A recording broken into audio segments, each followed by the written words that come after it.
एकादशी के दिन गंगा के जल में मात्र 7 बेलपत्री डालकर जो नंदीश्वर भगवान अर्थात जो शंकर जी के शिवलिंग के सामने नंदी होता है, उस नंदी के चरण पर गंगा का जल चढ़ाकर बेलपत्री शिव पर समर्पित कर देता है, उसके घर में रुपया रुकना चालू हो जाता है। फिर वो गलत जगह पर नहीं जाता, गलत स्थान पर वो धन जाएगा ही नहीं। बेटा अगर व्यसन में पड़ा हुआ है, मदिरापान में पड़ा हुआ है, मांसाहार में, जुए आदि में जा रहा है, तुम्हें लग रहा है कि मेरा बेटा गलत मार्ग पर जा रहा है, ये मित्र दोस्ती गलत हो रही है, वो सही जगह पर आ जाए।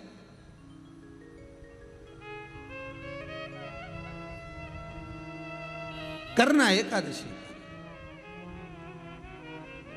कई लोग इसको धन के लिए भी करते हैं, संपदा के लिए। संपदा के लिए अर्थात जिसका व्यापार नहीं चलता, जिसके घर में पैसा नहीं आता, या नौकरी नहीं लग रही, या सर्विस नहीं लग रही, आप अप्लाई कर रहे हो, जगह जगह जाकर इंटरव्यू भी दे रहे हो और पैसा नहीं आता, तो उसके लिए भी प्रयास किया जाता है। पर उसके लिए यहाँ पर जो धन के लिए करते हैं, उसके लिए विष्णुपदी के लिए करते हैं। मतलब जैसे गंगा के जल में तुलसी के 11 पत्ते डाले जाते हैं। कितने पत्ते डालते हैं? 11 तुलसी के पत्ते डालते हैं, और उसको किसी भी नारायण के मंदिर में, राम कृष्ण शिव शंकर नहीं, राम कृष्ण भगवान विष्णु दत्त आदि जितने नारायण के मंदिर हैं, उस मंदिर में किसी भी पात्र में, एक छोटे से पात्र में उसको भरकर रखी आते हैं महाराज। उससे भी जॉब सर्विस नौकरी में सफलता प्राप्त हो जाती है, परंतु वो भी एकादशी को ही होता है। कुछ देर तक पात्र को रखा जाता है, फिर वही पात्र का जल किसी भी वृक्ष के नीचे डाल दिया जाता है, उससे भी नौकरी के लिए फायदा मिलता है। गंगा का जल कोई साधारण नहीं। हम गांव के ही हैं, कितने साल हो गए गांव में रहते रहते? लगभग हमको हो गए 50 साल 100 साल। हमारे दादा वगैरह भी यहीं रहते थे, पर हम जब पैदा हुए, हमारी उम्र हमारी 50 साल की हो गई, हम कितने साल से रह रहे हैं? अच्छा ठीक है। तो तुम्हें यह नहीं मालूम कि हरिद्वार का रास्ता कौन सा है? गंगा किधर है आपको मालूम नहीं है क्या? उसने हाथ जोड़कर कहा, भैया देखो बात इतनी सी है कि मैं गंगा माता को नमन करता हूँ, मैं गंगा के चरणों को पावन समझता हूँ, मैं गंगा के चरणारविंद का स्मरण करता हूँ, मैं गंगा जी को अपने मस्तक पर चढ़ाता हूँ। पर सबसे बड़ी बात केवल इतनी सी है कि मैं आज तक गंगा को नहाने के लिए नहीं गया। कितने दूर है यहां से? पूछा, बस मैंने सुना है यहां से 42 किलोमीटर की दूरी पर गंगा जी है। 42 किलोमीटर दूरी पर ना, और तुम कभी नहाने नहीं गए? नहीं नहीं नहीं नहीं, मेरा जाना नहीं हुआ। तो गंगा का रास्ता तो देखा होगा? पता नहीं, पर तो लोग कहते हैं इधर से जाते हैं, लोग कह रहे हैं इधर से जाते हैं। अब मैंने देखा तो है नहीं, मैंने जानता तो नहीं। अच्छा अच्छा, ठीक ठीक ठीक। संतों को आ गया क्रोध, चारों संतों ने मिलकर एक साथ कहा, कैसा मूर्ख है, कितना पागल व्यक्ति है। 42 किलोमीटर दूर गंगा जी विराज रही है, 42 किलोमीटर दूर गंगा विराजमान है, और 42 किलोमीटर दूर ये आज तक गंगा नहाने नहीं गया, तो इसके बराबर पापी कौन होगा?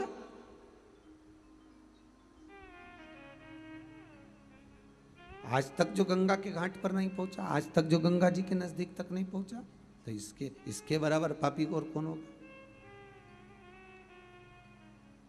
चारों ने कह दिया, तेरे जैसे पापी का हमने कहाँ मुख देख लिया, कहाँ हमने मुंह देखा, तेरे जैसे पापी का कहाँ हमने मुख देख लिया, कहाँ मुख देखा। चारों हर गंगे हर गंगे हर गंगे कहते कहते गंगा जी के घाट पर हरिद्वार के उधर जाने लगे, गंगा को ढूंढने के लिए, गंगा को पाने के लिए जा रहे हैं। चारों जब चले, हरिद्वार पहुंच गए।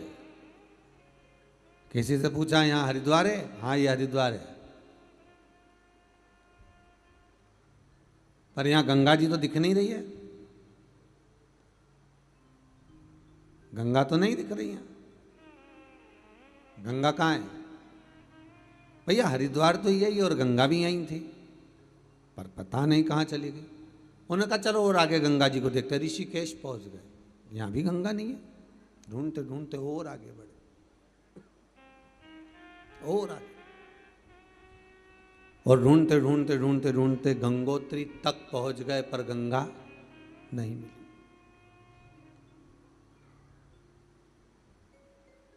गंगोत्री में जाकर इन्होंने किसी तपस्वी से पूछा, यहाँ गंगा है? हाँ ये गंगोत्री है, ये गंगोत्री और यहाँ तो गंगा रहती है, तो हमें तो गंगा दिख नहीं रही है, कहीं गंगा नजर आ नहीं रही है।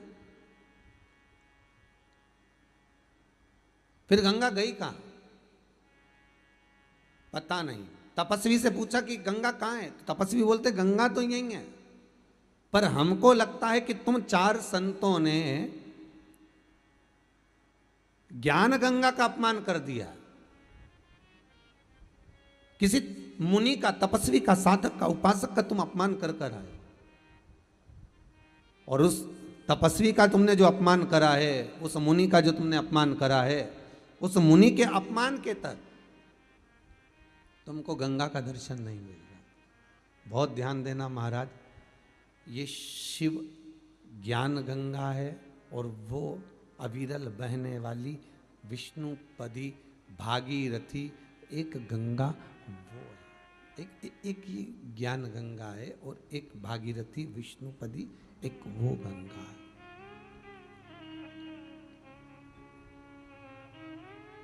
दोनों में अंतर है।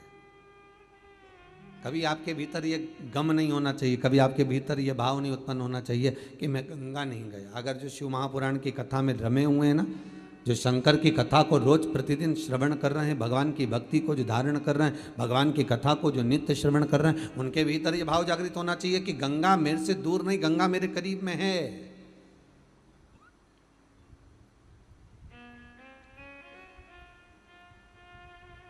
गंगा ज्यादा दूर नहीं, गंगा मेरे नजदीक में। अब क्या करा जाए, तो कहा उस मुनि के पास जाओ। चारों संत मुनि को ढूंढते ढूंढते पहुंचे, वो कथा में बैठा हुआ था, कहीं शिव महापुराण, कहीं सत्संग, कहीं भजन, कहीं कीर्तन, कहीं स्मरण, कहीं नाम जाप, कहीं मंत्र जाप में डूबा हुआ था। गया, चारों मुनियों ने, संतों ने उसके चरण पकड़ लिए। हमसे गलती हो गई, हमने तुम्हें अपमान कर दिया, हमने तुम्हारा अपमान कर दिया, हमसे गलती हो गई। गुरु शिव महापुराण में एक बात कही थी, आप कितनी भी गलती कर रहे हो, आप क्या शब्दों का संबोधन कर रहे हो, आप क्या बोल रहे हो, ये मतलब नहीं है। सबसे मूल ये है कि आप अगर कोई गलती को कर दिए हो तो सबसे पहला संबोधन आपके मुख से निकलना चाहिए क्षमा, सॉरी।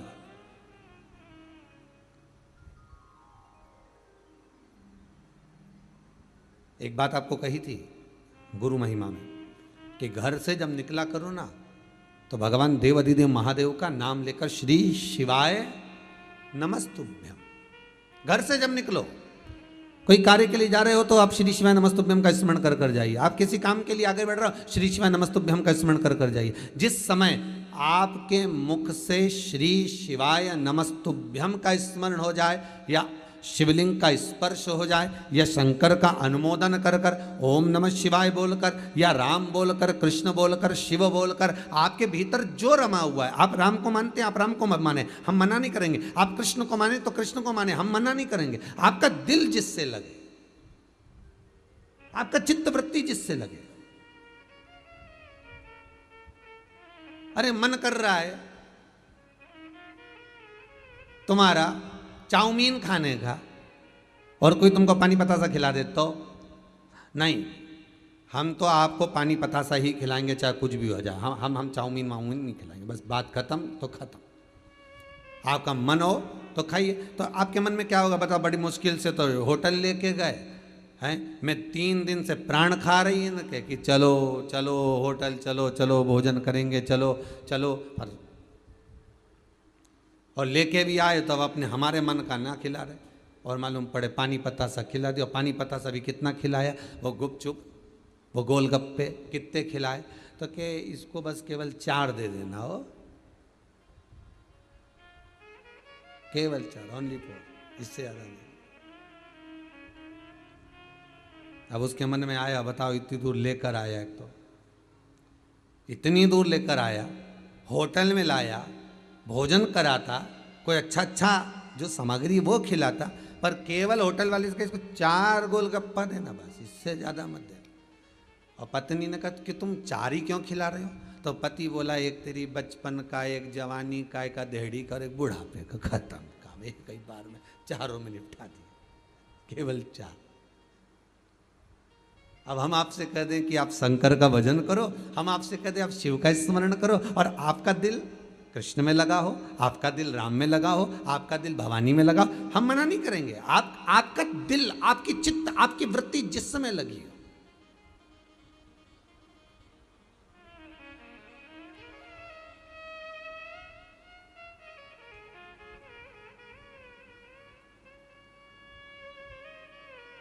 आपका मन जहां रम जाए।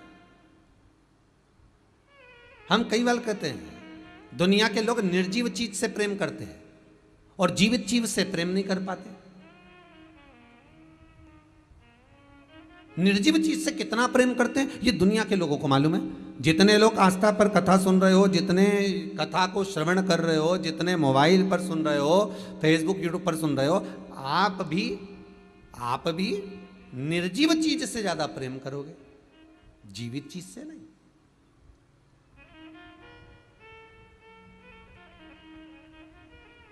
कपड़े इतने संभाल कर रखोगे, अब वो जीव है क्या? वो जीवित है क्या? अरे बोलो ईमानदारी से बोलो, वो जीवित है क्या? उसमें प्राण है क्या? नहीं। पर इतने संभाल, क्योंकि वो निर्जीव है, इतने संभाल कर रखा, इतने आराम से, इतने साध कर रखा। वो नकली सी ज्वेलरी, उसको भी रुई से ढककर, रुई में फंसाकर, ऐसा डब्बा में, प्लास्टिक के बढ़िया बॉक्स में, वो भी तो निर्जीव है। अब ये भी जाने दो, अच्छा तुम तो घर में आ जाओ, और घर में जब पोछा लगाएगी तो ऐसा लगाएगी निर्जीव चीज। अब वो पत्थर बोलता है क्या? निर्जीव।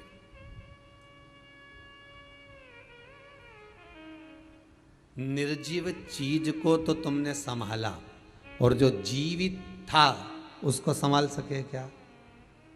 बहू अपने कमरे का पोछा इतने शान से लगवाती है, अच्छे से निकालना, अच्छे से लगाना, उधर से निकाल कचरा, सब पलंग के नीचे से निकाल, इधर पीछे से निकाल, हाँ इधर कंप्यूटर थोड़ा साइड कर दे, वहां से पोछा लगाती हुआ अच्छे से लगाती है ना, ओ मेरा कमरा है बिल्कुल साफ दिखना चाहिए, क्लीन दिखना चाहिए।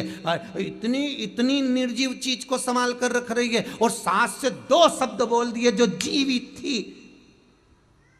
अब ईमानदारी से बोलो, शिव महापुराण की कथा कहती है निर्जीव चीज तुम्हारे मरने के बाद दूसरे की हो जाएगी, और जीवित जिसका तुम अपमान कर रहे हो, जिससे तुम मीठे बोल नहीं बोल सक रहे, जिससे तुम प्रेम के शब्द नहीं बोल सक रहे, अगर इससे प्रेम के संबोधन कर लेती, इससे मीठा बोल लेती, इससे तुम अच्छे स्नेह से बात कर लेते, और ये जीवित चीज आज नहीं तो कल, कल नहीं तो परसों, परसों नहीं तो तुम्हारे प्राण छूटने के बाद तुम्हारे ही संस्कार तुम्हारे बच्चों में आएंगे। अगर तुम प्रेम से रिझाते होते तो बच्चे भी वैसे ही उत्पन्न होते चले जाते, क्योंकि जीवित से प्रेम नहीं करा, तुमने निर्जीव से प्रेम करा।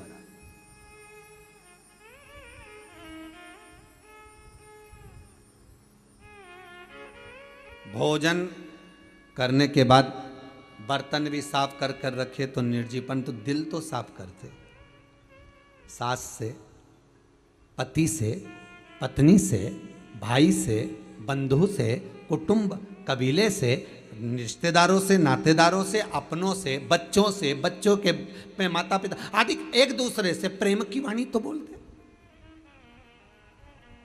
हम निर्जीव को संवारे, हमने जीव को नहीं संवारा। हम निर्जीव को संवारने का प्रयास करते रहे, पर हम जीव को नहीं संवार पाए।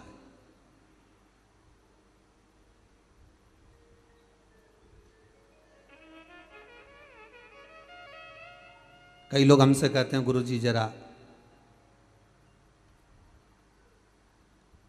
हमारे साथ चलकर हमारा घर तो देखिए कितना जोरदार है। हमने कहा बहुत बढ़िया सा। अब ईमानदारी से बोलो, घर जोरदार होने से क्या हो, उसमें रहने वाला मनक जोरदार होना चाहिए ना। उसमें जो निवास कर रहा है, उसमें जो रह रहे हैं उसमें जो परिवार के सास हो, ससुर हो, बहू हो, बेटा हो, कुटुंब हो, कबीला हो, माता हो, पिता हो, बच्चे हों, बच्चियां हों, इनको देखा जाए। पहले के रिश्तों में और आज के रिश्तों में बस यही अंतर है महाराज जी,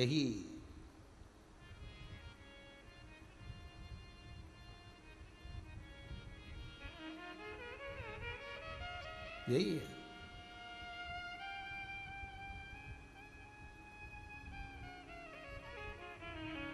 पहले के अगर रिश्ता कैसा होता है, संबंध कैसा होना चाहिए, रिश्ता कैसा होना चाहिए, सीखना है तो ताले और चाबी से सीखो। संबंध अगर देखना है तो ताला चाबी, तुम रोज घर में ताला लगाते हो, रोज चाबी लेकर कमरे में जाते हो, रोज पर्स में डालकर चाबी लेकर जाते हो, रोज जेब में डालकर चाबी लेकर जाते हो, कहीं ना कहीं तो लगाते होगे, दुकान में लगाते हो, साइकिल में लगाते होगे, गाड़ी में लगाते होगे, ताला तो लगाते होगे। तो अगर संबंध सीखना है, रिश्तेदारी सीखना है, संबंध कैसा होना चाहिए, अगर ये सीखना है तो एक बार ताला और चाबी से सीखिए। संबंध किसको कहते हैं ये ताला चाबी बताएगा। टूट जाता है ताला पर दूसरी चाबी से खुल नहीं पाता, चाबी वो ही लगती है जो उसमें लगती आई। और अगर चाबी लगाना, चाबी घूम गई, दूसरी लगाना तो उसको बनवाना पड़ेगा, वैसी की वैसी, तुम दूसरी लगाते जाओ, खोलेगा नहीं। संबंध ऐसा होना चाहिए कि किसी के कहने पर, भड़काने पर, शब्दों के संबोधन पर, आड़ा टेढ़ा बोलने पर, गलत सीख देने पर, वो कितनी चाबी लगाए पर ताला नहीं खुलना चाहिए। चाबी वही लगे जो श्रेष्ठ हो, चाबी वही लगे। कोई कितना ही अपशब्द बोले, कितना ही ताना दे, कितनी गालियां दे, कितना ही आड़तेड़ा बोले, हमें नहीं समझ।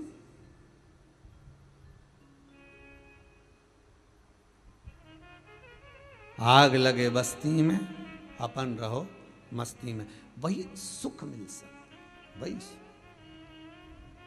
हम निर्जीव को संवार रहे हैं, जीव को नहीं संवार। हम निर्जीव, बस गंगा की कथा यही कह रही है, शिव महापुराण की कथा यही कह रही है कि जीते जी तो कभी गंगा नहाने गया नहीं, और मरने के बाद वह लोटा में भर लिया। तो पूछा ये लोटे में भर के कहाँ जा रहे हो, तो कि गंगा जी ले जा रहे। अच्छा गंगा जी, हाँ। तो क्या ये जिंदा थी जब गई थी क्या? कि नहीं, हमारी अम्मा तो कहीं नहीं गई हो। ठीक है, ये मरा जो मर गया, ये कभी गंगा जी गया था क्या? नहीं, ये दादाजी भी नहीं गए, कभी पिताजी भी नहीं गए। तो फिर तो क्या उनकी अंतिम इच्छा थी? अच्छा, उनकी इच्छा ये थी कि भगवान ऐसी कृपा कर दे कि मेरी औलाद मुझे एक बार हरिद्वार नहवा के लिया, एक बार गंगा जी नहवा के लिया। और इनने क्या कहते हैं, उनकी अंतिम इच्छा थी कि गंगा जी जाना है। तो अंतिम इच्छा मतलब पूरी करो, एक बार जीते जी लेकर तो जाते। फिर वही वाली बात आ गई, एक बार ट्रेन से जा रहे थे हम कहीं, और कोई गंगा जी जा रहे थे हरिद्वार इलाहाबाद, तो वो बैठे, उन्होंने इतनी बड़ी लाल कलर की झोली ऊपर टांग दी, उसमें सीट पे रख दी ट्रेन की। अब हमारी बर्थ इधर की थी और उनकी बर्थ सामने की, अब उसने सीट पर रख दी। अब उस सीट खाली थी, खाली सीट पर कोई बच्चा को बिठा दिया। जैसे ही बच्चे को बिठाया तो वो जो नीचे बैठा था उसको गुस्सा आ गया, हमारी अम्मा बैठी है, उतरो नीचे। अब अम्मा तो कोई दिख नहीं रही थी कि अम्मा कहाँ बैठी, उतरो नीचे, हमारी अम्मा बैठी। अब वो झगड़े, सबसे झगड़े, हमारी अम्मा बैठी नीचे उतरो, अम्मा बैठी नीचे उतरो। अब सबको नीचे उतारे। तो थोड़ी देर बाद किसी ने पूछ लिया, तुम्हारी अम्मा तो कोई दिख नहीं रही, और कह रहे अम्मा बैठी कर रहे, कब से कर रहे, 2-4 घंटे से, किसी को बैठने नहीं दे रहा, सीट खाली है, तुम्हें दिख नहीं रहा हमारी अम्मा बैठी है? तो अम्मा कहाँ है? वो झोली में है, ये इतना बड़ा लाल कपड़ा है ना, उसमें हमारी अम्मा भरी हुई है। अच्छा, कहाँ गई? तो फिर ये क्या है? अम्मा की अस्थियां हैं। हमें कहा था किसी ने इनकी एक रिजर्वेशन सीट बुक कराना, इनको पूछते हुए लेके जाना, तो उनको चाय भी पिला रहे हैं, एक पत्तल अलग से भोजन की भी लगाई, अम्मा चलो, अम्मा जी कर लो, अम्मा पानी पी लो, इतने प्रेम से लेके गया और गंगा जी में ले जाकर पूजन वूजन करके खवा दिया। अब ईमानदारी से बोला, जितने प्रेम से तू हड्डियां लेकर गया था, जितने प्रेम से तू अस्थियां लेकर गया था, इतने प्रेम से अम्मा जब जिंदा थी और दिल से कह देता अम्मा चल, सावन का महीना है, तेरे को कुबेरेश्वर धाम ले चलो, अम्मा चल मैं तुझे महाकाल ले चलूं, अम्मा चल मैं तुझे विश्वनाथ ले चलूं, अम्मा चल मैं तुझे हरिद्वार, मैं तुझे ऋषिकेश ले चलूं, मैं तुझे प्रयागराज ले चलूं, चल अम्मा, मरने के बाद लोग लेकर जाते हैं अस्थियों को, मैं तुझे जीते जी लेकर चलता हूं। तब अम्मा का जो दिल प्रसन्न होता और चाय पिलाता ट्रेन में, बच्चों को जैसे कुरकुरा खिलाए, टाइम टाइम पे बिस्कुट भी मम्मी पर्स में से हेड़ के देती जाए, ऐसे सास को टाइम टाइम पे सब कुछ खिलाती हुई लेके जा, तो सास भी के मेरी बहू जैसी दुनिया में बहू नहीं होगी। क्या पूछ रही है साहब, कितना सम्मान करके ले जा रही, कितना आदर करके ले जा रही। और मालूम पड़े अकेली केवल पर्स खोला ने, उसमें से वो टॉफी निकाल के बैठिए।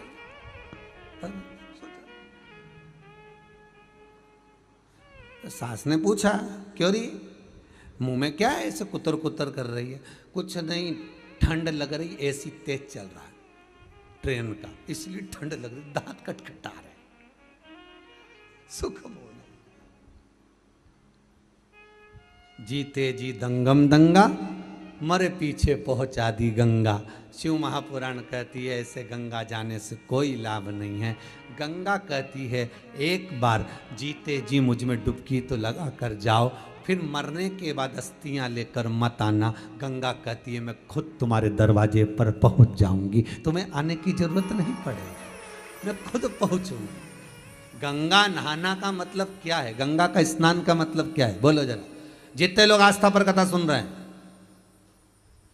जितने लोग मोबाइल पर यूट्यूब फेसबुक पर कथा सुन रहे हो, गंगा शिव महापुराण की कथा सुन रहे हो, गंगा नहाने का मतलब क्या है, गंगा स्नान का मतलब क्या है।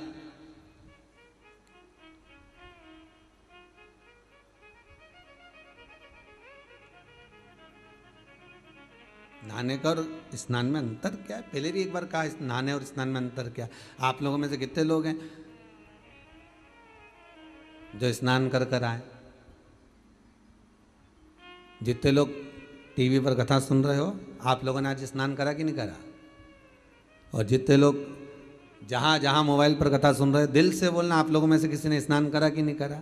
तो आप लोग मुंडी हिला कर रखोगे हमने तो स्नान करा साहब है।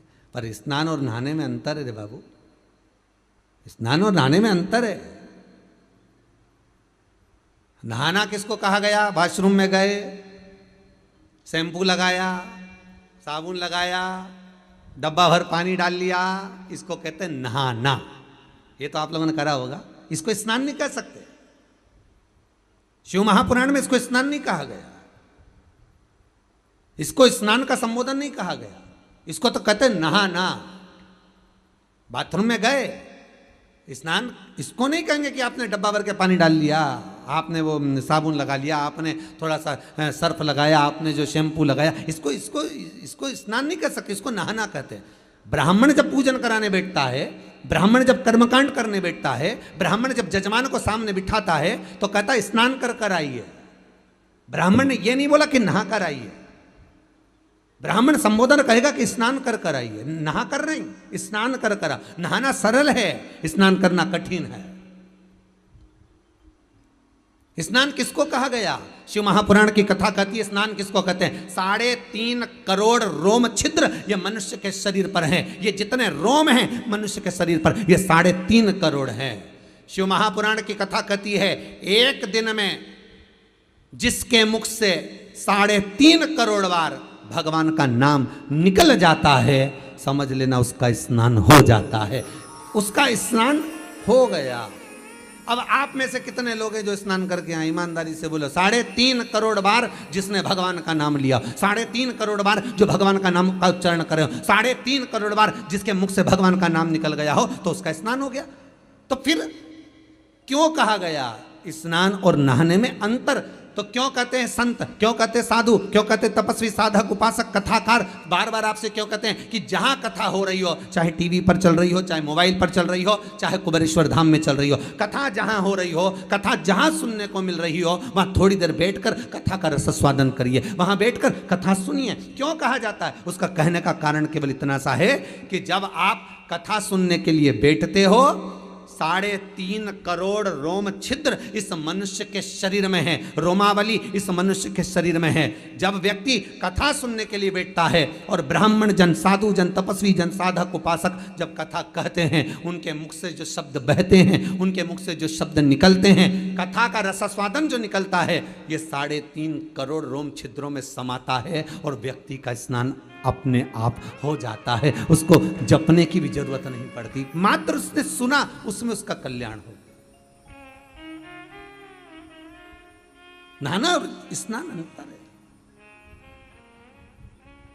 कर्मकांडी ब्राह्मण, कभी विद्वान ब्राह्मण, कभी साधुजन, आचार्य जन, शास्त्री जन, कभी विद्वत जन, जितने ब्राह्मण इस भारत की भूमि पर आपको मिलेंगे, जब बाहर मिलेंगे, जो भी कहेंगे तो एक ही बात कहेंगे, जाकर स्नान करिए आइए, पूजन पे बैठ जाइए, जाओ स्नान कर आओ, अभिषेक पे बैठिए। नहाने का नहीं बोलेंगे, स्नान का बोलेंगे।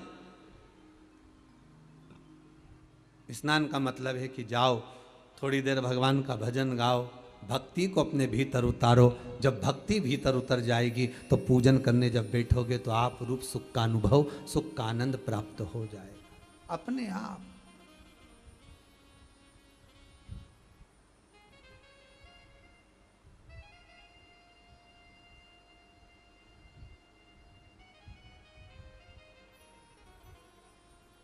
अपने आप भीतर से भक्ति का। गंगा कहती है कि मेरे पास में ये गंगा स्नान का मतलब क्या है? क्या मतलब है?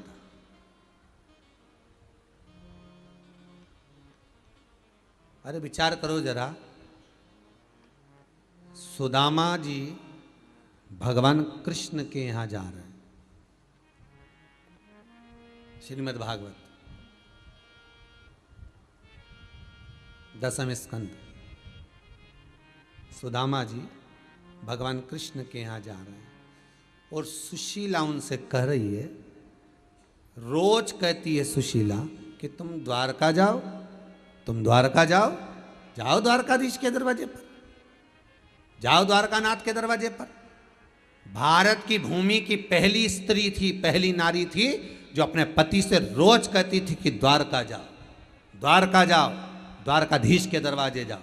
नहीं तो आज के ज़माने की सारी नारियां सुबह से उठकर एक ही बात कहती, दूध की थैली लिया, जाओ जरा गिलकी लिया, आलू लिया, टमाटर लिया, जाओ जरा हरा धना लिया, हरी मिर्ची लिया। और कोई नारी नहीं कहती कि जाओ द्वारका जाओ, जाओ बद्रीनाथ जाओ, जाओ दर्शन करने जाओ, जाओ शंकर की कथा में जाओ, जाओ भगवान का स्मरण करो। पर पहली नारी थी सुशीला जो अपने पति सुदामा से रोज कहती, उठते से कहती थी, जाओ द्वारका जाओ, जाओ द्वारका जाओ, जाओ द्वारका जाओ। सुबह से लेकर शाम तक 50 बार कहती थी द्वारका जाओ, द्वारका जाओ। मार्ग बताती है कि द्वारका जाओ। और जब सुदामा जाने लगे द्वारका, आज मन में आ गया कि मैं द्वारका जा रहा हूं, तो सुशीला कहती, रुक जाओ, कुछ लेकर जाओ, कुछ लेकर जाइए, मैं लेकर आती हूं। और सुशीला जो चावल पड़ोसन से मांग कर लाई थी, सुशीला ने अपना पल्लू फाड़कर उस चावल को अपने पल्लू में बांधकर उसको लपेट कर अपने पति को दिया और पति बाजू में दबाकर फिर लेकर गया। तो सुदामा जी ने चावल कृष्ण को क्यों दिए? किससे?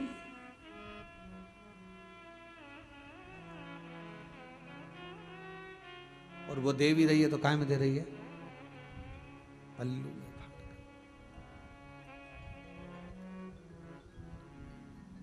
और भगवान के नैनों में जल भरा हुआ था। जब मेरे लाडले ठाकुर कृष्ण ने तंदुल को निकाल कर जब फाका था, वस्त्र, वो वस्त्र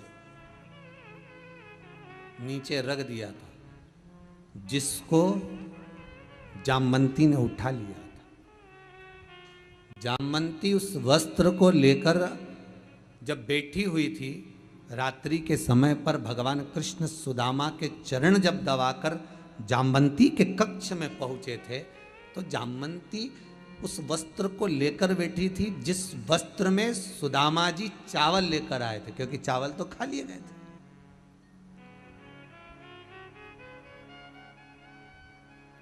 वो केवल वस्त्र बचा हुआ था। जामवंती उसको लेकर बैठी थी तो द्वारकानाथ ने पूछ लिया, हे जामवंती, ये वस्त्र, ये तो सुदामा जी वाला वस्त्र है। हाँ, लेकर क्यों बैठी हो, किस लिए बैठी हो? जामवंती कहती है मुझे लगता है ये वस्त्र नहीं है।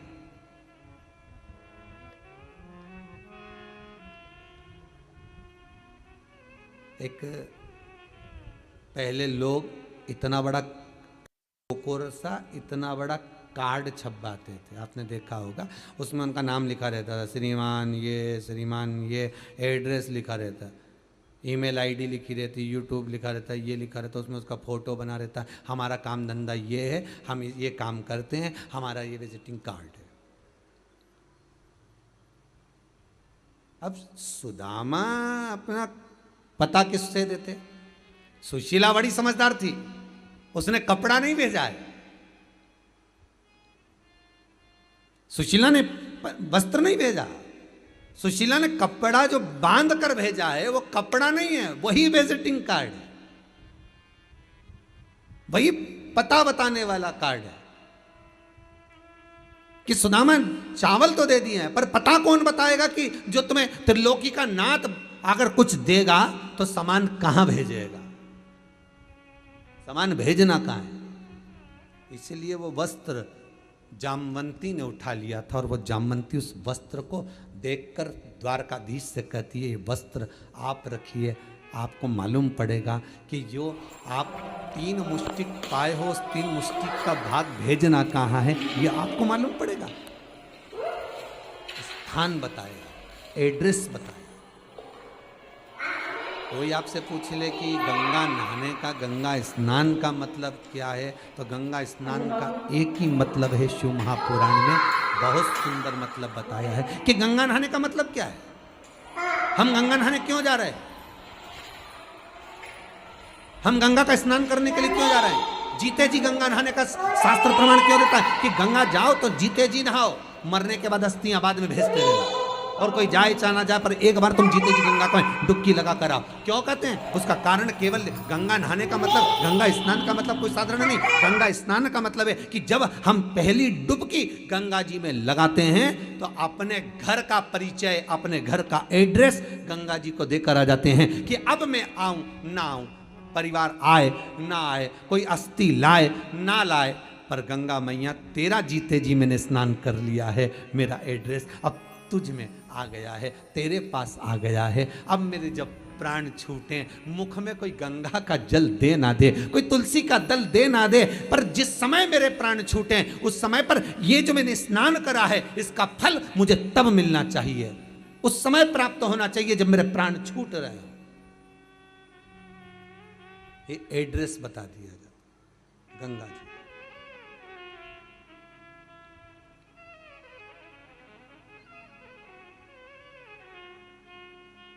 ये एड्रेस है कि आपको यहाँ आना है, आपको यहाँ पहुँचना है। महाराज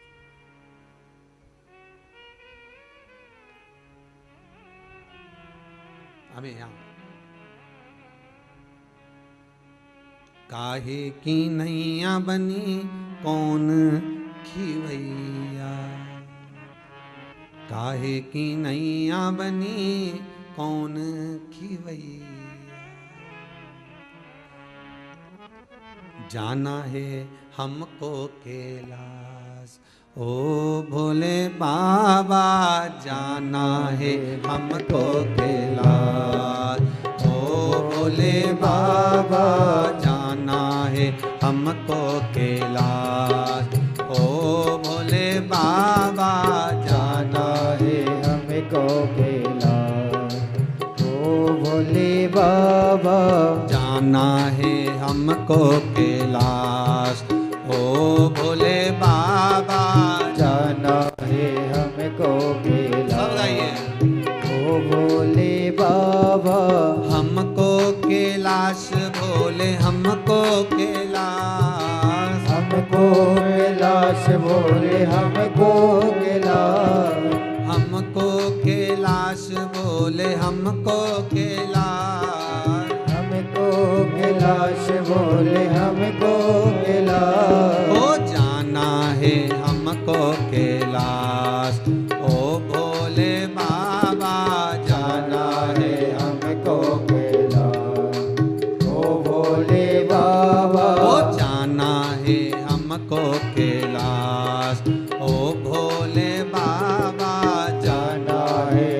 हमको खिला। भाव से ओ भोले बाबा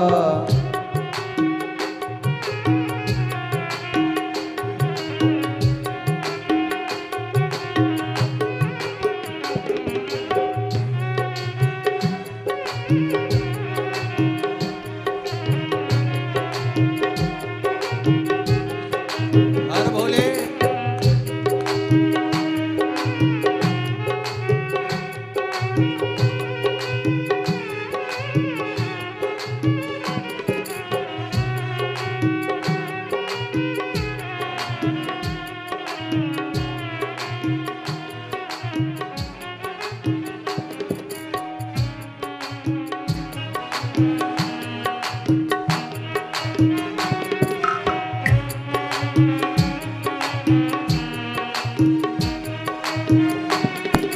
काहे की नैया बनी कौन खिवैया, काहे की नैया बनी कोने खिवैया।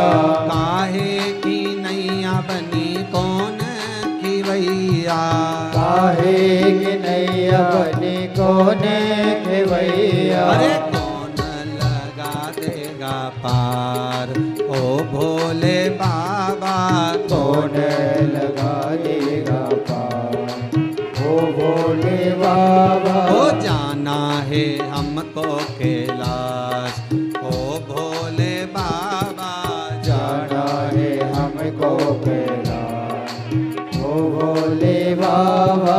जय हो।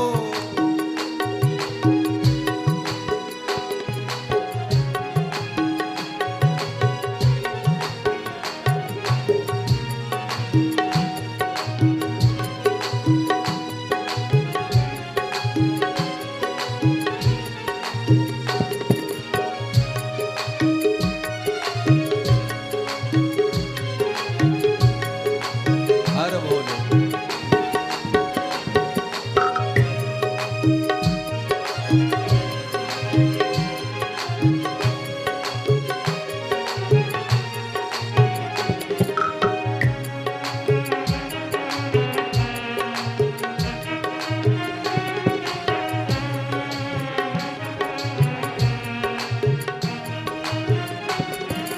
चंदन की नैया बनी राम जी खिवैया, चंदन की नैया बनी राम जी के भैया।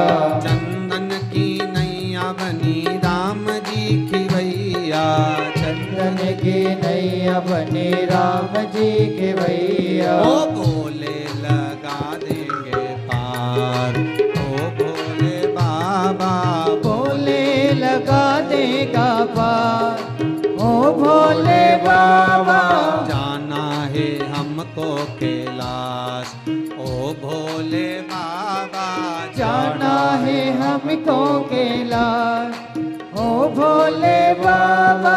हमको कैलाश बोले हमको कैलाश, हमको कैलाश बोले हमको कैलाश। हमको कैलाश बोले हमको कैलाश, हमको कैलाश बोले हमको कैलाश। हो जाना है जय हमको हो। कैलाश ओ भोले बाबा, जाना है हमको कैलाश ओ भोले बाबा।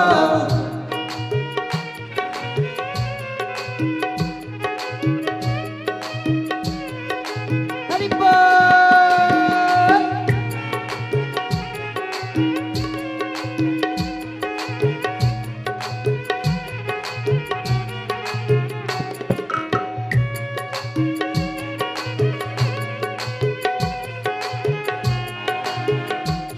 बड़े भाव से आनंद से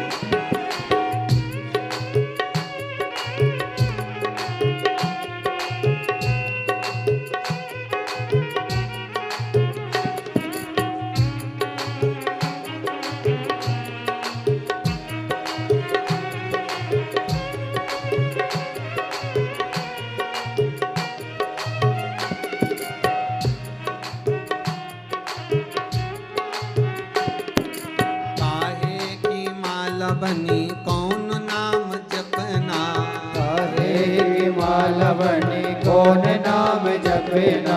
काहे की माला बनी कौन नाम जपना। काहे की माला बनी कौन नाम जपना। अरे कौन लगा देगा पार ओ भोले बाबा।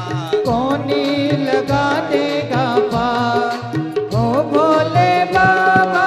जाना है हमको कैलाश ओ भोले बाबा। जाना है हमको कैलाश ओ भोले बाबा।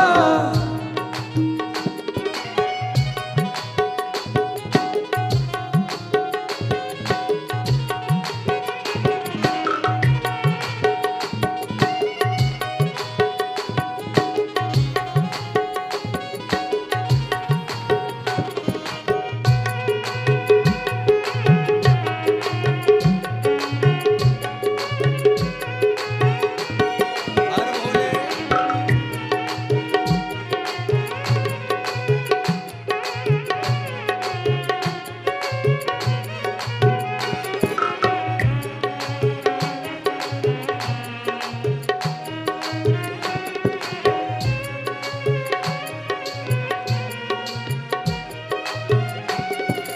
तुलसी की माला बनी राम नाम जपना। तुलसी की माला बनी राम नाम जपना। तुलसी की माला बनी राम नाम जपना। तुलसी की माला बनी राम नाम जपना। अरे भोले लगा देंगे पार ओ भोले बाबा। भोले लगा देंगे पार ओ भोले बाबा। भोले लगा देंगे पार ओ भोले बाबा। भोले लगा देंगे पार ओ भोले बाबा। हो जाना है हमको कैलाश ओ भोले बाबा। जाना है हमको कैलाश ओ भोले बाबा। जाना है हमको कैलाश ओ भोले बाबा। जाना है हमको कैलाश ओ भोले बाबा। जाना है हमको कैलाश ओ भोले बाबा। जाना है हमको कैलाश ओ भोले हर बाबा। हर महादेव। शिव कथा कह रही है कि आप गंगा अगर स्नान करने के लिए जा रहे हो तो भाव ये होना चाहिए कि आप जीते जी गंगा को एड्रेस बता कर गए। पता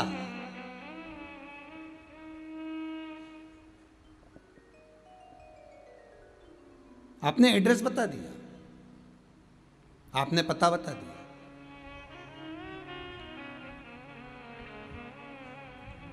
शिव पुराण कह रहे चार संत उस मुनि से करें कि गलती हो गई, इस गंगा के आगे सारी गंगा फीकी है।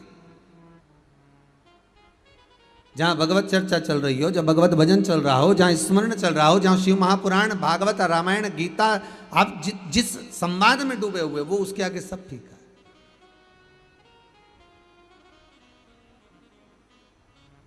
सब ठीक है। महाराज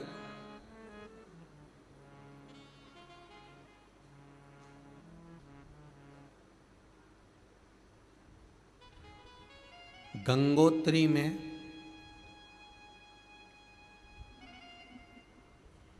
आप लोग गए होंगे, कई लोग गंगोत्री। बद्रीनाथ के जो चार धाम हैं, यमुनोत्री, गंगोत्री, केदार और बद्रीनाथ, उन चार धाम में से एक धाम का स्मरण अगर हम करें, गंगोत्री का,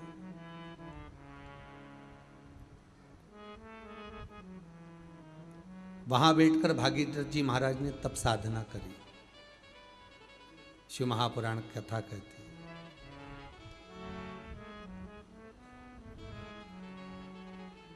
क्या गलती हो गई थी? राजा सगर जब यज्ञ अनुष्ठान किए, अश्वमेघ यज्ञ करे, उसका यज्ञ का जो अश्व था वो इंद्र ने चुरा लिया था। इससे पहले की एक कथा में कहा था, आप जब जब कोई अनुष्ठान करेंगे, कोई तप करेंगे, कोई साधना करेंगे, कोई भजन करेंगे, कोई कीर्तन करेंगे, तो उसमें आपके व्रत वाले दिन इंद्र स्वयं जान कर आपको क्रोध दिलाते हैं। क्यों क्रोध दिलाते हैं? जिससे आपके मुख से अपशब्द निकले,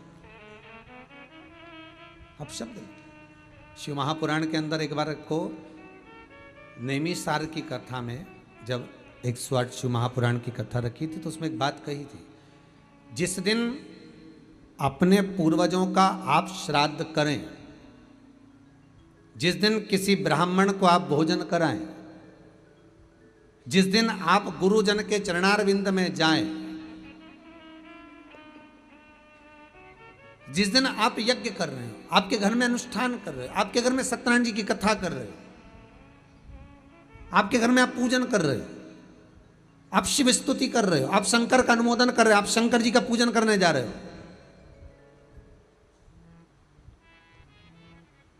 शिव महापुराण की कथा कहती है, उस दिन आप ब्राह्मण भोजन कराएं, श्राद्ध करें, पूजन करें, उस दिन आपके मुख से कोई ऐसा शब्द ना निकले जिससे किसी के हृदय को घात पहुंचे, और वो हृदय को घात पहुंचे तो वो आपका करा धरा सब बेकार।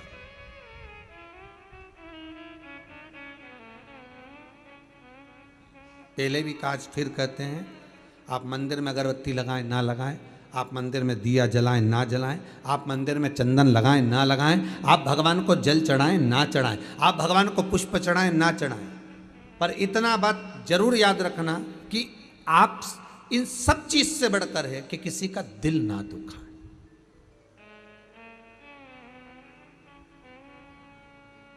हृदय चित्त निर्मल,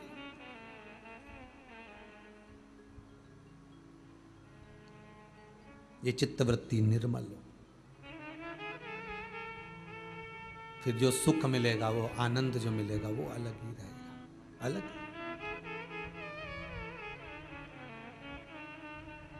संत तुकाराम जी का चरित्र याद आ गया। एक सेठ जी गंगा नहाने गए, खूब सारा सामान लेकर गए, खूब लड्डू पेड़ा गुलाब जामुन इमरती भजिया पकोड़ा कड़ी पुड़ी सारी सामान, खूब सोना चांदी हीरा मोती सब ले गए, गंगा नहाने के लिए गए, खूब बांटा, खूब बांटा, और गंगा नहाए बाहर निकले तो घाट पे आके खूब गालियां दी, जिन जिनको दान दिया उनको खूब खूब गाली दी। पंडित लोग भी लिए थे, कुछ ब्राह्मण, कुछ साधु, कुछ सन्यासी, घाट पे तो यही रहेंगे और कौन रहेगा। जिन जिन गरीबों को दिया, भिखारी को दिया, भिक्षुक को दिया, ब्राह्मण आदि को दिया, जो जिसको दिया सबको गालियां दी खूब। संत तुकाराम जी बैठे बैठे देख रहे थे। तुकाराम जी ने पूछ लिया सेठ जी के पास आकर, क्यों क्यों सेठ जी, तुम तो गंगा नहाए थे, सबको खूब दान दे रहे थे, सारे पूरे हरिद्वार के लोग बोल रहे खूब दान दिया, सेठ जी ने खूब दान दिया, और आप गालियां दे रहे हो। तो सेठ जी बोले गाली नहीं दो तो और क्या करूं। एक महाराज जी ने कहा था मेरे शरीर में रोग हो गया, तो महाराज जी बोले थे खूब दान करना, और दान करने के बाद गंगा जी में डुबकी लगा लेना, बिल्कुल सही हो जाएगा। तो फिर गाली काय को दे रहा हूं। सेठ जी बोले मैं तो सही नहीं हुआ, पूरा शरीर वैसा की वैसा ही है, दान अलग चले गया लाखों रुपए का, और शरीर वैसा की वैसा ही। अरे सेठ जी, गुरुजी ने कहा था कि गंगा का स्नान करना, दान करना, पुण्य करना, सब अच्छा हो जाएगा, तो हो जाएगा। नहीं है, बताओ, लाखों रुपए का दान करवा दिया गुरुजी ने और शरीर तो सही नहीं हुआ। एक बार और गंगा नहाया, सेठ जी से तुकाराम जी ने कहा, और सेठ जी फिर गए गंगा नहाने के लिए, एक बार और प्रैक्टिकल करने देख लो। प्रैक्टिकल करने में क्या जा, फिर नहाने के लिए गए। जैसे ही नहाने के लिए गए, तुकाराम जी इनके ऊपर चढ़ गए, इनने लगाई डुबकी और तुकाराम इनकी कंधे पर बैठ गए, दबाए नीचे से सेठ जी का गला, और सेठ जी पानी के अंदर, और खूब, अब तो सेठ जी के प्राण छूटने लगे पानी के अंदर। सेठ जी चिल्लाए भगवान बचाओ, अंदर ही अंदर स्मरण कर रहे, हे भगवान अब तो मरा, हे भगवान अब तो मरा, अब तुम ही बचा सकते हो। और सेठ जी ने पुकारा तुकाराम जी नीचे उतरे सेठ जी की बड़ी मुश्किल से सांस में सांस आई, पानी में से घबरा के बाहर निकले, सीधे घाट पे भाग गए। घाट पे भागे और जाकर देखा तो अब शरीर बिल्कुल सही हो गया, एकदम बढ़िया। सेठ जी ने तुकाराम जी से पूछा तुम कौन? तुकाराम जी बोले हम तो यहीं घाट पे रहते। अच्छा अच्छा, बताओ वो महाराज सही नहीं कर पाया और तुमने 2 मिनट में सही कर दिया। तुकाराम जी बोले मैंने सही नहीं करा, सही उसी महाराज ने करा था। बात इतनी सी थी, महाराज जी ने कहा था दान करने के बाद गंगा में स्नान करना, दिल से करना, प्रार्थना कर कर करना, विनय से करना और हृदय और विश्वास से करना। जब विश्वास से गंगा नहाओगे तो शरीर ठीक हो जाएगा। महाराज ने इतना कहा था, पर तूने दान भी करा, सब कुछ करा, पर तूने जो गंगा स्नान करा ना वो विश्वास से नहीं करा। तू नहाया जरूर, महाराज जी ने कहा तो नहा लो, पर तेरे अंदर को भाव जागृत नहीं होता वो विश्वास। पर जिस समय तू गंगा में नहाने दूसरी बार गया और मैंने तेरा गला दबाया और तुझे घबराहट हुई तो तुझे लगा अब तो मर ही जाऊंगा, तब तूने भगवान को पुकारा। जैसे हाथी का पांव मगर ने पकड़ा था, हाथी रोज भगवान को पुकारता था क्या? नहीं, पर जब पांव को पकड़ा और पुकारा तब भगवान सामने आए। जब हम जाकर दिल से पुकारेंगे तब तो देवाधिदेव महादेव हमारे सामने प्रकट होगा कि भगवान आओ, बहुत दुखी हूं, हृदय से कहती हूं, बहुत तकलीफ है मुझे, बहुत दुख है।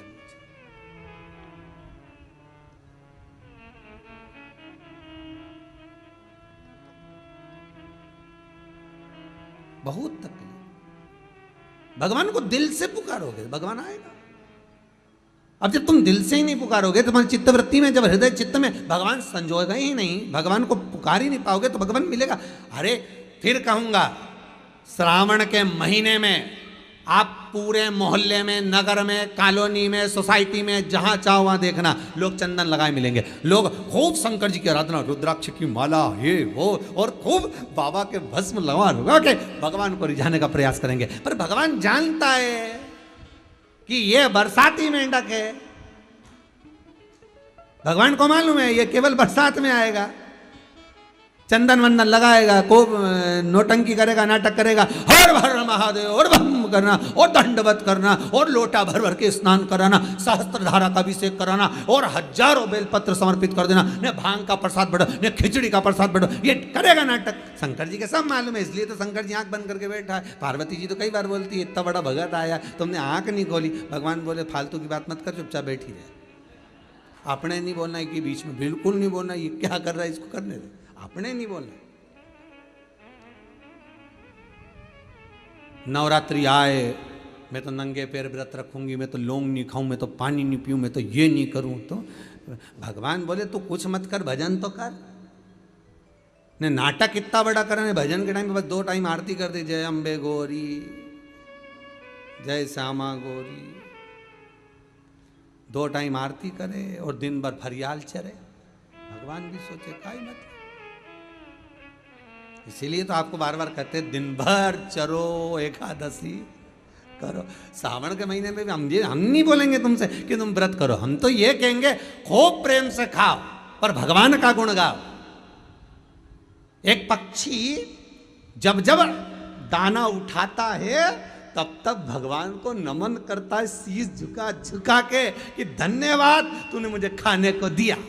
और हम तो ऐसी छाती ठोक के खाए नहीं, एक बार राम नहीं के कि धन्यवाद तूने खाने को दिया। आज मुझे चावल मिला, कि रोटी मिली, कि पूड़ी मिली, अच्छा मैंने जोरदार कपड़ा पहना, तेरी कृपा। आज मैं खूब आनंद से कथा सुन रहा हूँ, ये तेरी कृपा। हम भगवान को धन्यवाद कब देंगे? हम दें उसको धन्यवाद। तेरा ही दिया मैंने खाया पिया है, तेरा शुक्रिया है, तेरा शुक्रिया, ये तेरी कृपा है, ये तेरी। आज भोंडे परिवार अगर कथा करा रहा है तो भोंडे परिवार को ये नहीं भावना आनी चाहिए कि हम कथा, नहीं आप नहीं करा रहे हो, ये तो पूर्वजों की पुण्य की गुल्लक भराई है। कहीं भोंडे परिवार के ये पुण्य की गुल्लक भराई है, कहीं के दादा परदादा जो भले शांत हो गए, पिता आदि कहीं शिव के उपासक होंगे, कहीं शंकर के करुणा हुई होगी, कहीं पुण्य की गुल्लक भराई होगी।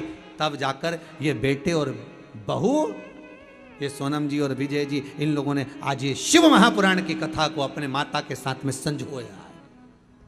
ये कृपा शिव कर।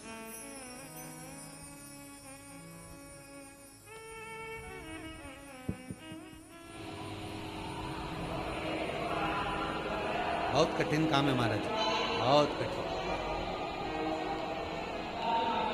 भगवान कभी नहीं कहता कि मुझे पाने के लिए अब कपड़ा बदलो, भगवान कहता मुझे पाने के लिए कलेजा बदलो। कपड़े से मतलब नहीं चला, इतना ही चेंज करो, उसको कोई फर्क नहीं पड़ेगा। तो तुम बदल बदल।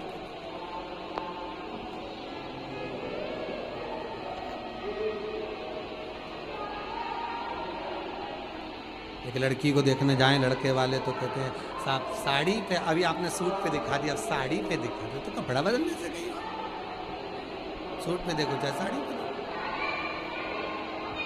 तो चित्त वृत्ति बदलना चाहिए, मन बदलना चाहिए।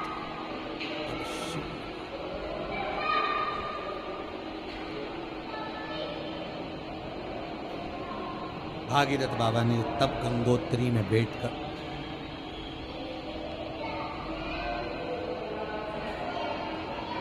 गंगोत्री की पावन धरा जहां गंगा बहकर आ रही,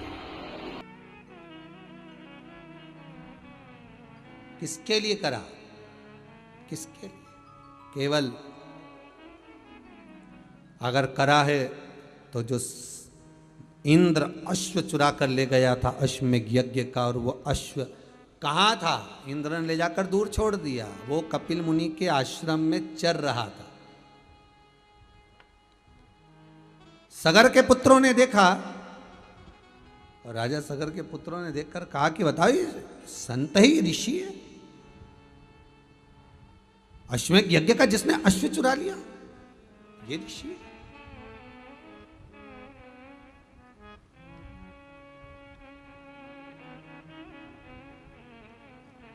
अश्वमेघ यज्ञ का जो अश्व चुरा लिया ये ऋषि है।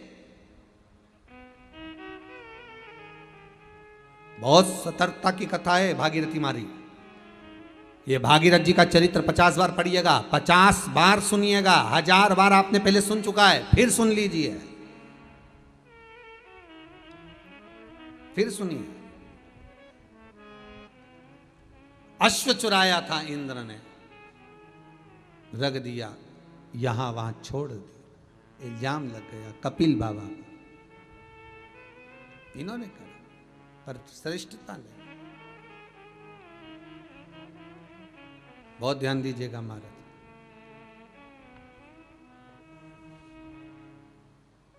शब्दों के जब तीर चलाए गए बाबा को अच्छा नहीं लगा। तुम चोर हो, यज्ञ के अश्व को तुमने चुराया है।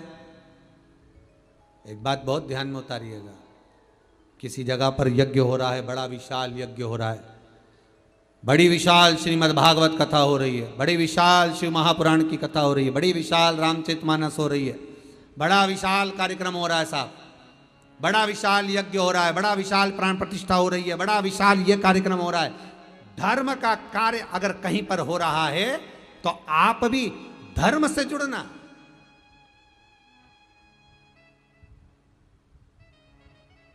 कमाने के उद्देश्य से नहीं जुड़ना, धर्म से जुड़ने का प्रयास करें।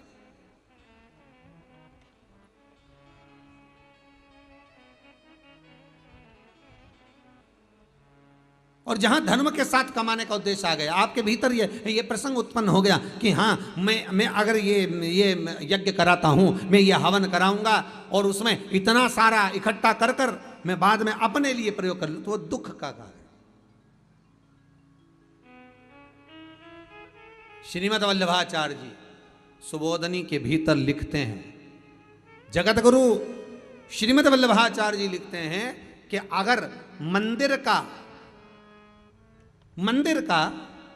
अगर आप जाएंगे पुष्टि मार्गी हवेलियों में, पुष्टि मार्गी मंदिरों में, श्री जी के मंदिर में जाइए, कांकरोली जाइए, नाथद्वारा जाइए, तिरुपति जाइए,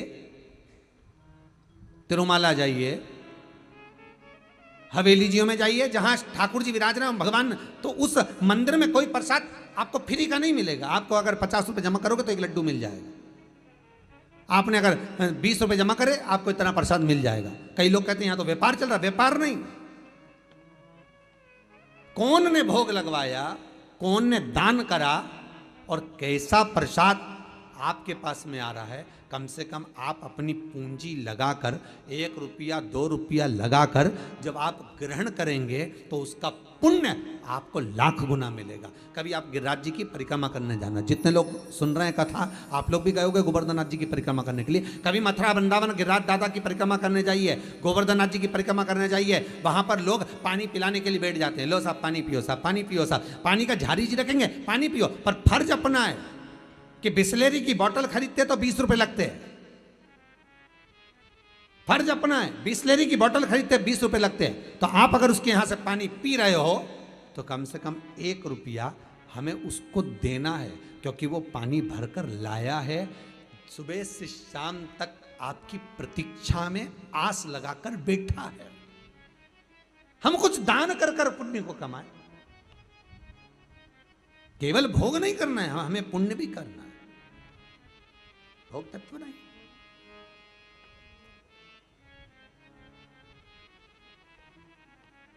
कभी पुण्यता का भाग, कभी पुण्यता।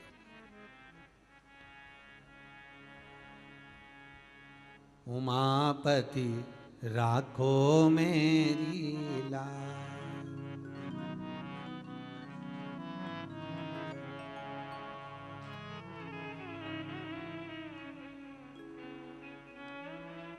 उसके द्वार पर जाकर, उसकी चौखट पर जाकर हम जो पाएं, हम जो सुख का अनुभव कर पाए, वो एक आनंद है। भोग नहीं केवल। सगर के पुत्र अगर जा रहे हैं तो केवल एक गलत इल्जाम लग गया, और वो भी कपिल बाबा पर, ये श्रेष्ठ नहीं है, गलत किया, भोगना पड़ेगा। भस्म हो गए, राख के ढेर बन गए, 60,000 राख के ढेर पड़े थे। कोई नहीं तब करा, साधना कर कर कर लोग जाते गए जाते गए जाते गए जाते गए जाते गए, तब भागीरथ बाबा मिले। ना जाने इस, हम तो कहते हैं, हम कई बार कहते हैं, आप भी जितने लोग कथा श्रवण कर रहे हैं, आप जितने फेसबुक यूट्यूब पर श्रवण कर रहे हैं, ये भोंडे परिवार अगर कथा करवा रहा है छिंदवाड़ा से आकर, ना जाने कितने कितने पुण्य आपके जीवन के, आपके पूर्वजों के, आपके दादा परदादा, ना जाने कौन सा पुण्य करे होंगे, और उसके पुण्य का एक अंश आपके पास में होगा। सगर के 60,000 पुत्र के जाने के बाद ना जाने कितने तपस्वी इस राजघराने के तप कर करके मर गए, तो भी गंगा नहीं आ पाई। और गंगा अगर भागीरथ जी के बल पर आ रही है तो ये भागीरथ जी के पुण्य का फल है। आपके परिवार में ना जाने किसके भाग्य का धन है जिसका भोजन आप कर रहे हो। आप ये मत सोचना कि आपके भाग्य का, ये परिवार में जो हम रह रहे हैं, माता है, पिता है, पत्नी है, बच्चे हैं, बेटा है, बेटी है, हो सकता है कोई बेटी ऐसी जन्मी हो, कई कई घरों में ऐसा रहता है। शादी के पहले का घर देख लो, शादी के बाद का देख लो, स्त्री कोई ऐसी आ गई घर में, पत्नी जो घर बना देती है। कई बार जब तक भी नहीं सवरे हो, कोई बच्चे का जन्म हो गया, कोई बेटी का जन्म हो गया, कोई बेटे का जन्म हो गया, उसके बाद गृह दशा अच्छी सवर जाए, समझ लेना कोई कन्या ऐसी आ गई, कोई बेटा ऐसा आ गया, कोई पत्नी ऐसी आ गई, कोई संबंध ऐसा हो गया, कोई रिश्ता ऐसा हो गया, कोई धन ऐसा आ गया, जिसके कारण हमारे को सुख मिल रहा है। पुण्य की एक कमाई हमारे जीवन को संवार देती है। एक राजा बीमार पड़ गया, शरीर में कोढ़ का रोग हो गया, पूरा शरीर गल गल के गिरने लगा। राजा बड़ा दुखी हो गया, बड़ा दुखी। डॉक्टरों को बुलाया, वेदों को बुलाया, क्या करा जाए। वेदों ने कहा एक काम करिए, क्या, कहीं से कोड़ी मिल जाए तो बुलवा लो, उस कोड़ी में आग लगाओ, उसकी भस्म तैयार करो, शरीर पे मलो, शरीर सही हो जाएगा। राजा ने कहा जरा जाकर देखो कहीं कोड़ियां मिल जाए। राजघराने में कहीं कोड़ियां नहीं थी। कोड़ियां जानते हो, बच्चे लोग खेलते हैं, हाथ में बांधते हैं, कोड़ी कहीं नहीं मिली। पूरे राजघराने में कोड़ी नहीं, पूरे नगर में देखा कोड़ी नहीं। एक गांव के व्यक्ति का नियम था, उसके पास में जब पैसा आना चालू हुआ तो उसने अपनी पत्नी से पूछा, क्यों, इस धन का करें क्या, इतना पैसा आ रहा है, करना क्या है। पत्नी ने कहा काम करा, बाजार से जाकर कोड़ियां खरीद कर लिया, अपन सब रखते जाते संभाल संभाल के। पति बोला कोड़ी का करेंगे क्या। पत्नी बोली तुम्हें लाने में जाता क्या, जाओ तुम तो लेके आओ। पति गया, कोड़ियां खरीद खरीद के लाया, बारदान भर भर के, बोरा भर भर के खूब ढेर लगा लिया। अब राजा बीमार पड़ा, कहीं कोड़ी नहीं मिली, करा क्या जाए। राजा के दूतों को भेजा, जाओ जरा दूसरे नगर से लेकर आओ। तब मालूम पड़ा ये बाजार में कोड़ी क्यों नहीं मिलती, क्योंकि ये गांव का व्यक्ति आता है रोज खरीद के ले जाता है, ढेर सारी ले जाता है, इसलिए कोड़ियां नहीं मिल रही। क्या करा जाए? तो एक काम करो, क्या उसी के यहाँ चलते हैं। उस गांव के व्यक्ति के पास राजा के दूत गए, सेवक गए, सैनिक गए, तुम्हारे पास कोड़ियां हैं? हाँ है, पर हमारी हैं, हमने पैसे से लाए। राजा बीमार पड़ा है, लाओ कोड़ियां दो। हम हमारी कोड़ी नहीं दे सकते, हमारे पैसे की है। डराया धमकाया, जेल में डालने की बात आ गई। तब पति अंदर गया, एक थाली में कोड़ियां भर कर लाया, उस पर हाथ फेरा और राजा के दूतों को दिया। लो झोली कर लो, इसमें डाल देता हूं। राजा के दूतों ने झोला कर लिया, बैग कर लिया, बोरी कर ली, बारदान कर लिया, उसमें डाल दिया। फिर भर कर लाया, फिर हाथ फेरा, फिर डाल दिया। फिर भर कर लाया, फिर हाथ फेरा, फिर डाल दिया।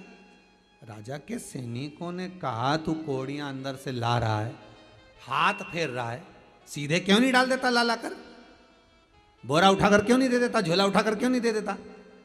उसने कहा भैया कोड़ियां थाली में लेकर आ रहा हूं, उस पर हाथ इसलिए फेर रहा हूं कि उन कोड़ियों में मैं वो कोड़ी ढूंढ रहा हूं कि ऐसी कौन सी कोड़ी आ गई जो मेरे इतने सारे धन को लेकर जा रही है। उस कोड़ी को ढूंढने का प्रयास कर रहा हूं।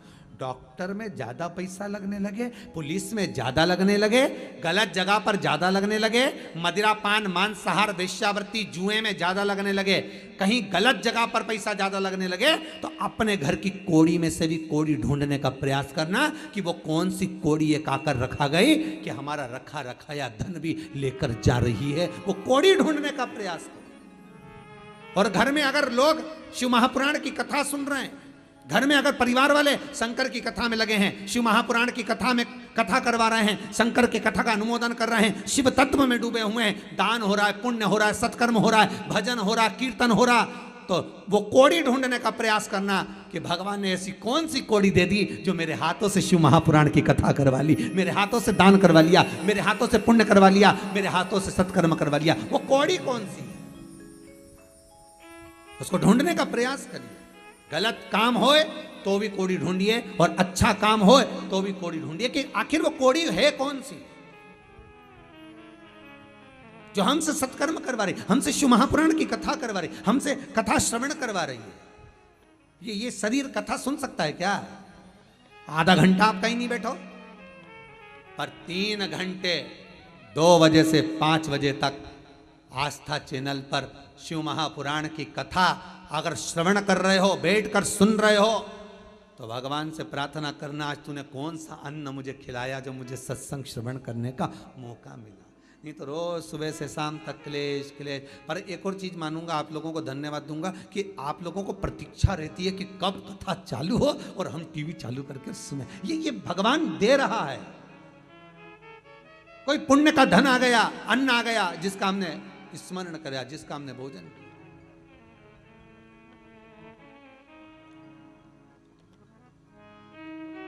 ये उसकी कृपा है, ये उसकी दया, उसकी करुणा। और जब तक वो कृपा ना करे, जब तक वो करुणा ना करे, तब तक मुश्किल है, मुश्किल।